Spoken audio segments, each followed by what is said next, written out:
Hey there, this is Elena with Black Sheep 303 Creative, and my project today is a springy thank you card that could easily be adapted into an Easter card as well. But I'm combining stamps and dies. So the stamps are from this cute stamp set called Patchwork from Elizabeth Craft Designs. And I'm going to be stamping the bunny and the chick or bird.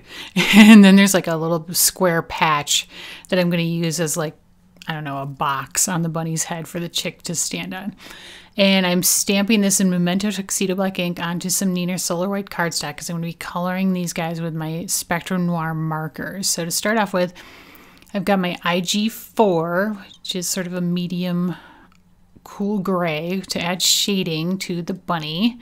Then I'm going to blend that out a little bit with my IG2, so I'm just kind of going over it and expanding out those shadows. And then I'm going to take my IG1, which is the lightest, and color over the entire thing in kind of a circular fashion to blend out the entire shadow. So it kind of smooths down the blend, but it leaves the shading in place. And then it was a little bit of PP3 for his pink cheeks.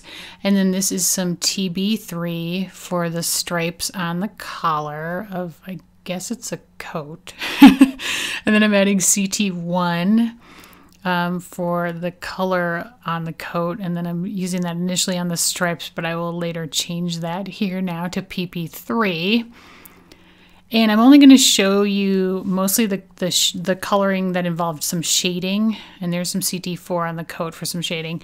Everything else was like straight, just coloring with one color. This is IG8 for the nose and zipper. So I will post on my blog the colors I used on everything if you really want to know. But I'm really going to only show the more difficult coloring part. So the bird is CT1 to start off with that I base coated, and then I'm adding shadows with CT2. So I'm kind of doing this with a little bit backwards from the rabbit, but it does show you that either method works. And then here is CT4, so I'm darkening down the shadows, and then I'm going to blend all of that out again with the CT1. So it just, again, smooths down the shading. Then the OR1 is going to be for his beak and his legs, and PP3 on his cheeks, because they both have to have pink cheeks, right? And then I will add a little OR1 to his tail feathers and then the feather on his head as well.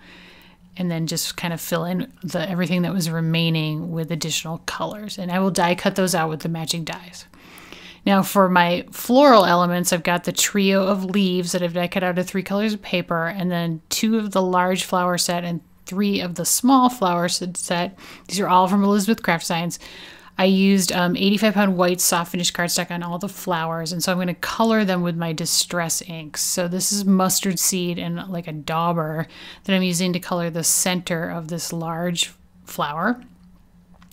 And then I'm going to use sponge sugar directly, just ink pad to the cardstock for the small flower to color the entire flower, kind of this pale pink color that is sponge sugar. Then I'm going to use wilted violet with the dauber on this other small flower. The dauber kind of kept it lighter. Wilted violet can get kind of like really bright and dark if you went direct ink to paper. So I'm using the dauber to keep it a little bit lighter. This is squeezed lemonade for the center of this small white flower with the dauber, just kind of making a circular center. It does that nicely with just the shape of the tool. And then this is picked raspberry for the center of this last large flower, and I'm going to go a little bit lighter around the outer edge to get kind of an ombre effect. And then I'm using bundled sage to add some dimension to that piece of Celadon soft finish cardstock, which is that one branch. And then these 2 are spring green soft finish cardstock, and I'm using mowed lawn to tone them down quite a bit. And then this last one is true green soft finish cardstock, and I'm using pine needles distress ink on this to add a little bit of dimension as well. Now for the centers of my flowers, I'm using Nuvo drops. So that's Sherbet Shimmer Crystal Drops. This is Dandelion Yellow. Wait, that was Glitter Drops. This is Crystal Drops. And then this is Purple Rain Glitter Drops. So Sherbet Shimmer Glitter. And then I will have Ripened Pumpkin Crystal Drops on that guy. And then finally Blush Blossom Crystal Drops on the yellow flower. And so I'm going to set these aside to dry, but those 2 small ones I decide I need a little extra. So I take the Sherbet Shimmer Glitter Drops and I draw some lines down the petals of that guy. And then I'm going to take the ripened pumpkin and do the same on the white and yellow flower for a little added dimension. And I think that actually made quite a bit of difference in the end. Set those aside to dry, and now I'm going to stamp my greeting. So it's Thanks a Bunch from the Banner Sentiments Clear Stamps from Elizabeth Craft Designs, and I'm going to use Ranger Grape Soda ink to stamp it. And I'm using my Misty just so I can stamp it a couple times to make sure it gets a good stamp. And then I'm using the coordinating die to die cut that out. It's the Banner dies.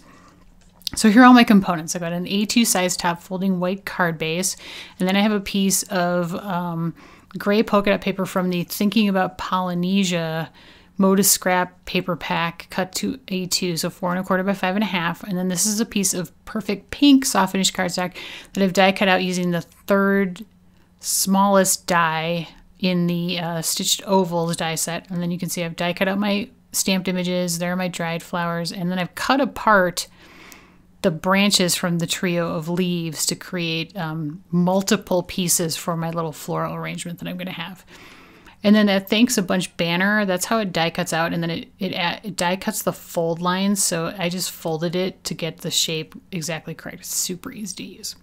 So as you can see, I'm adhering down the polka dot piece with 10mm adhesive to the front of the A2 size card base, and then I also have 10mm clear double-sided adhesive tape on the back of the oval, with quite a bit of it around the edges just to make sure I get good adhesion. So that's gone down in the center of the card.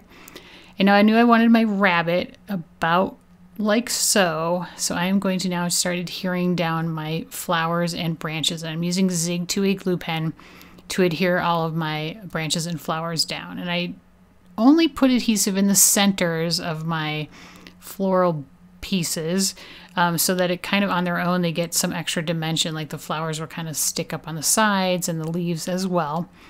Now I'm not just deciding right now here as I'm doing it how to place these. I did cheat a little bit, and I have a picture off to the side of my cell phone that you can't see of how I had arranged these, so I kind of knew how to put it together. I'm not just making it up as I go. I wish I could do that, but no, it takes a lot longer than that. But you can see I'm kind of trying to distribute the colors of the leaves as well as the flowers kind of sort of evenly across this lower portion of the oval to get like a good balanced arrangement. And I will decide I need one more flower here in a bit, just because I feel like that purple flower is a little bit heavy on the left. Now I've got 3mm clear double-sided adhesive tape on the backs of the little die cut images. So I've stuck the rabbit on top of the little square that's on his head, and now the bird is going to go down on top of that, so he's standing on it on the box on his head. And this is 6mm clear double-sided adhesive tape on the back of my banner, and then I will just adhere that in place across the top. And here's my last flower. So that double leaf I had in the center there, and I kind of pried it off, and I'm going to cut it in half because I feel like I need a little bit of dark green over on the left of my bunch. So that's going to give me a little bit of extra dark green that I can put with that small flower that I've die cut out here. And now I'm going to cover up the sort of space between the rabbit and the flowers with this dark green leaf in the center, so you don't see that. And then this flower, I use spun sugar in the center and then some sherbet shimmer in the very, very middle. And I'm going to adhere that down onto the left side, and I will also put that little green leaf behind that flower on the left to balance out the green. As you see there, you can see it's not super dimensional, but it has enough dimension to make it interesting.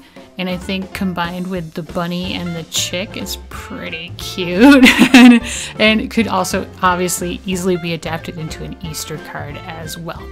So I hope I've given you a little inspiration today on how to combine stamps and die cuts to create sort of a fun and whimsical Easter card or thank you card. So thanks so much for watching. Supplies are linked in the video description and over on my blog. If you liked the video, please give me a thumbs up, and I love getting comments. I love hearing from you. And if you would like to share this video on social media, feel free to do that as well. Here are 2 projects I've done in the past, one using that patchwork stamp set and another floral card. Thanks so much for watching, and have an amazing day.